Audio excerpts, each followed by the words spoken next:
Bonjour à tous, c'est Parisien TV. Vous savez que la Corée est un pays qui est très connecté et technologique. Aujourd'hui, on va parler des innovations technologiques complètement folles qu'ils ont conçues jusque-là. Alors, il y a pas mal de trucs qui, en tout cas, moi, m'avaient complètement choqué. Alors, je n'ai pas fait cette vidéo tout seul puisqu'elle est sponsorisée par NordVPN. Mais ne vous inquiétez pas, je vous en parlerai plus tard dans la vidéo. J'imagine que certains d'entre vous s'inquiètent déjà pour cette vidéo parce que ça parle de la technologie. Qu'est-ce qu'un giga? Qu'est-ce qu'une diode? Qu'est-ce qu'un porte-clés lumineux? Ne vous inquiétez pas, avec Parisien TV, même la technologie n'aura plus de secret pour vous. C'est parti!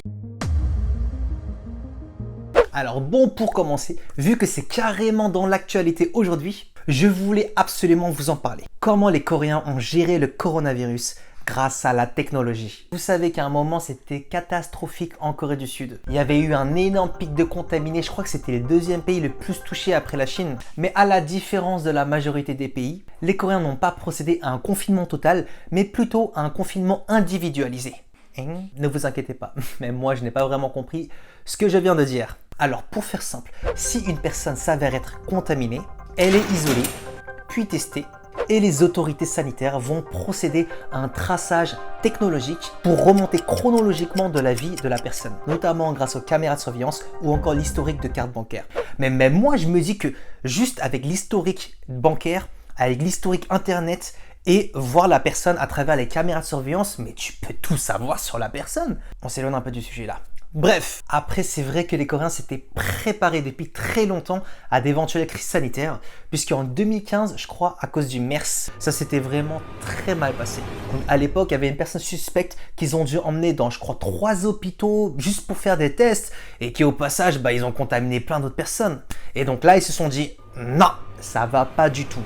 Il faut absolument qu'on améliore considérablement le contrôle des infections dans les hôpitaux. Qu'aujourd'hui, la Corée a un dispositif de test assez impressionnant qui lui permet de faire plus de 60 000 tests par jour contre le coronavirus. Vous savez qu'en ce moment, on demande souvent aux gens de ne pas trop se regrouper et d'éviter tout contact physique. Eh bien en Corée, devant la plupart des ascenseurs, il y a une sorte de table avec des sticks jetables. En fait, et tu te sers de ces sticks pour toucher les boutons d'ascenseur pour éviter de les toucher avec les doigts. Mais c'est ouf! Et tu les jettes juste après.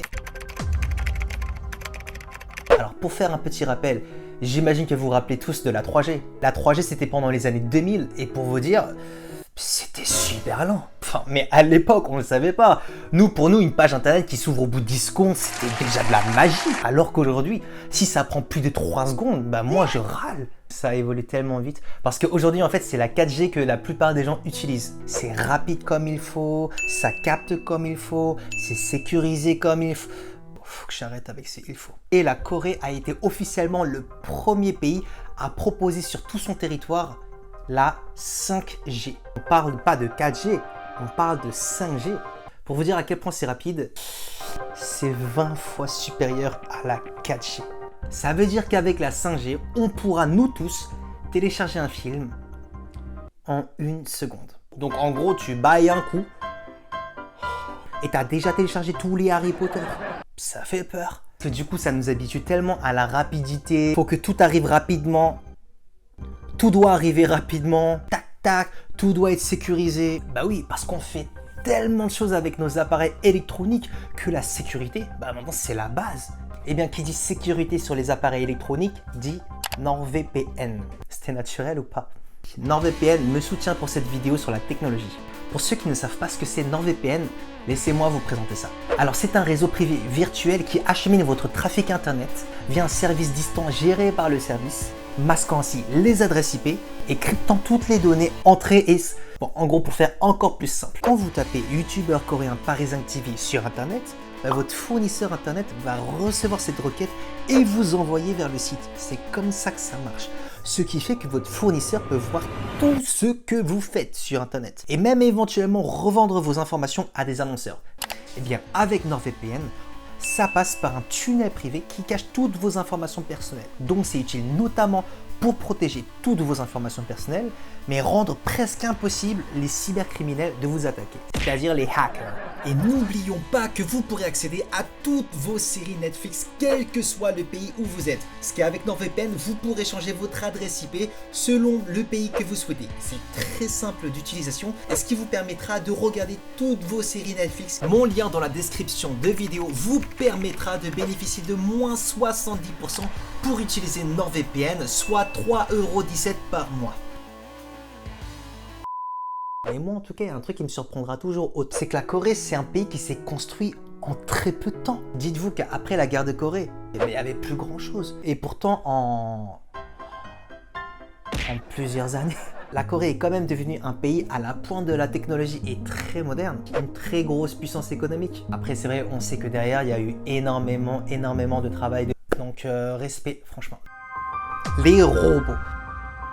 Est-ce que vous vous en rappelez de ces films de science-fiction où on voyait des robots qui faisaient des trucs complètement ouf? Moi, en les regardant, je me disais, c'est qu'il y a un film. Non, plus maintenant. La Corée est un des 7 pays qui a investi le plus d'argent dans la technologie robotique dans le monde entier. Alors déjà dans le secteur militaire, alors dès 2024, il y aura des robots animaux qui feront partie de l'armée sud-coréenne. Hein? Je ne parle pas des animaux comme ça qui vont défendre le pays, mais bel et bien des robots. Après, ces robots qu'on appelle biobots seront surtout exploités pour des missions de reconnaissance, de recherche et de sauvetage dans des zones exposées au feu ennemi. Oui, il y a déjà eu des robots animaux auparavant, mais c'est vrai que la plupart des pays préféraient quand même des solutions un peu plus analogiques. Dans le secteur de la livraison, oui, pourquoi on ne pourrait pas aller robots et bouffe? En gros, pour faire très simple, quand vous faites livrer vos pizzas, c'est quoi le problème en général? C'est que ça arrive en retard. Eh bien, ils ont décidé de créer un robot qui livrerait lui-même vos pizzas pour que ça arrive plus en retard.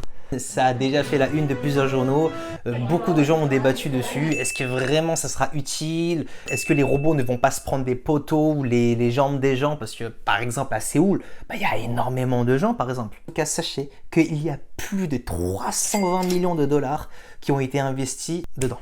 Donc 320 millions, donc la conversion, montage en euros. Voilà, et en won.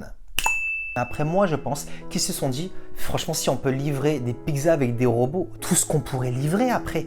Burger, couscous, un ordinateur, même un réfrigérateur. Il y a vraiment un énorme marché, quoi. Est-ce que vous savez que la Poste expérimente actuellement des robots de livraison en France pour accompagner les facteurs? En même temps, plus tard, moi, je pense carrément, à un moment, ce sera des drones qui viendront te livrer des colis devant chez toi direct. Bon, je pense pas que ça a été encore fait là maintenant, mais... parce qu'on sait tous que les entreprises de colis respectent très bien leur délai de livraison. Et vous verrez quand vous irez en Corée, à l'aéroport, il y aura des robots qui seront en train de nettoyer le sol, qui accompagneront les passagers qui sont perdus, tout ça en 4 langues. Wow. Alors des robots serveurs dans les restaurants. Alors ça c'est, je crois, un robot du coup, qui prend les commandes et carrément il te ramène tes plats. C'est limite un serveur quoi.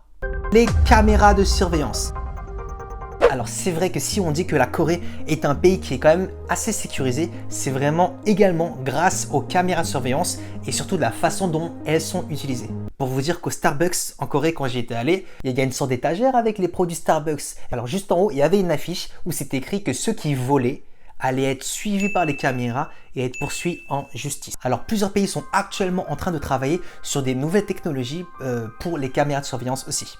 Donc notamment les Britanniques ou alors en Chine où là il y a carrément des caméras de reconnaissance comportementale qui permettent d'identifier les passants. Eh bien la Corée travaille actuellement sur des caméras de surveillance qui serviront à détecter les crimes avant même qu'ils ne soient commis. Alors par exemple, si vous traînez dans la rue et que vous avez un couteau dans la poche, eh bien, la caméra elle va immédiatement l'identifier. Ou alors si une personne suit une autre personne de manière un peu suspecte, la caméra va automatiquement l'identifier aussi. J'avoue que ce serait vraiment bien. Et apparemment, ça va être mis en place dès juillet pour faire un test. Donc j'imagine que dans les années à suivre, ces caméras seront présentes pratiquement sur tout le territoire.